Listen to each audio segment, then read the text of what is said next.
मीरा भाईंदर मध्ये दोन प्रकारचे हायवेज आहे, एक स्टेट हायवे, एक नॅशनल हायवे.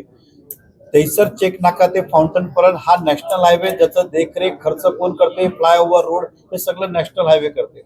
फाउंटन हॉटेल ते त्या गायमुख पर्यंत हे कुठलं आहे तर स्टेट हायवे, ह्याचा खर्च कोण करते तर सगळं स्टेट करते. मीरा भाईंदर महानगरपालिकाची इन्कम एवढी नाही, कारण या ठिकाणी कॉर्पोरेट नाही, इंडस्ट्रीज नाही, काही नाही. फक्त जे लोक घरं टॅक्स भरतात त्या माध्यमातून विकास होतो. हा रस्ता गेल्या साल पासून स्टेट गव्हर्नमेंट त्याला रिपेरी करायचं आणि नवीन बनवायचं. मधल्या काळात बॉडी नसताना तिकडचा आमदारांचा हट्टामुळे तो रस्ता महापालिकेला ताब्यात देण्यात आला.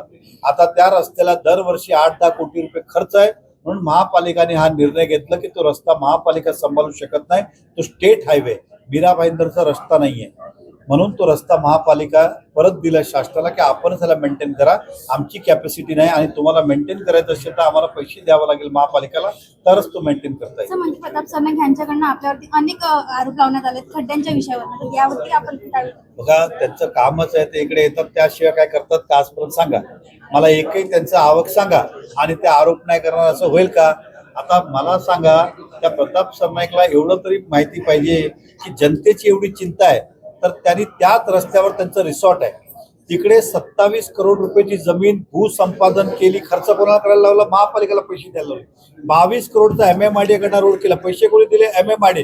म्हणजे 50 कोटीचा रस्ता केला, सिमेंट कॉन्क्रीट एकदम टकाटक डिवायडर लावून, आणि तो रस्ता कोणासाठी तर एकटा त्यांच्या रिसॉर्टसाठी, जनतेसाठी नाही. मग त्यांनी का फाउंटन ते केलं नाही? ते मोठे मोठे घोषणा करतात, मी 2000 कोटी आणले, हा 250-300 कोटीचा सिमेंट कॉन्क्रीट रोड फाउंटन ते गायमुख, त्यावेळी का केलं नाही तुम्ही खाली बोलता, तुम्हाला केवळ राजकारण करायचं, कामं करायचीच नाहीये. आणि तुमचं विधानसभा क्षेत्र आहे ना, महापालिकेला दोष देऊन काय करणार?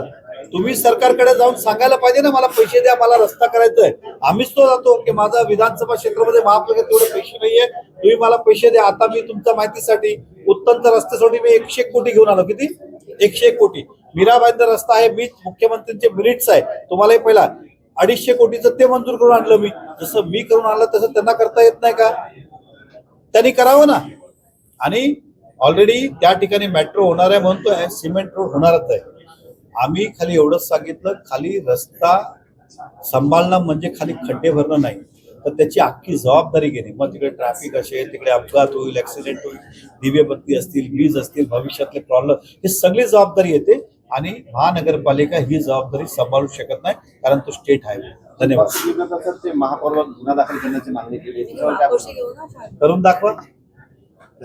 बघा, उद्या ते बोलतील पंतप्रधानावर गुन्हा दाखल करा, उदाहरण, आणि नंतर बोललं की फडणवीस, असं होते का? गुन्हा काय बोलून होईल का? होत नाही.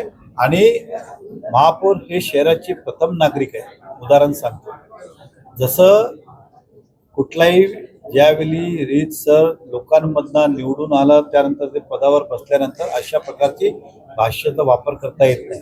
लोकशाही पद्धतीने त्यांना आंदोलन करण्याचा अधिकार आहे, उदाहरण सांगतो. परंतु काहीतरी उगाच बोलायचं, ते जे होणारच नाही ते होऊ शकेल का?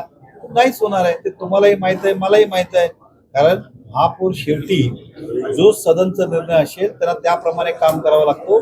महापौरांचे निर्णय स्वतःचे नसतात, तर ते सदनचे असतात, बहुमताचे निर्णय असतात लोकशाहीमध्ये. धन्यवाद.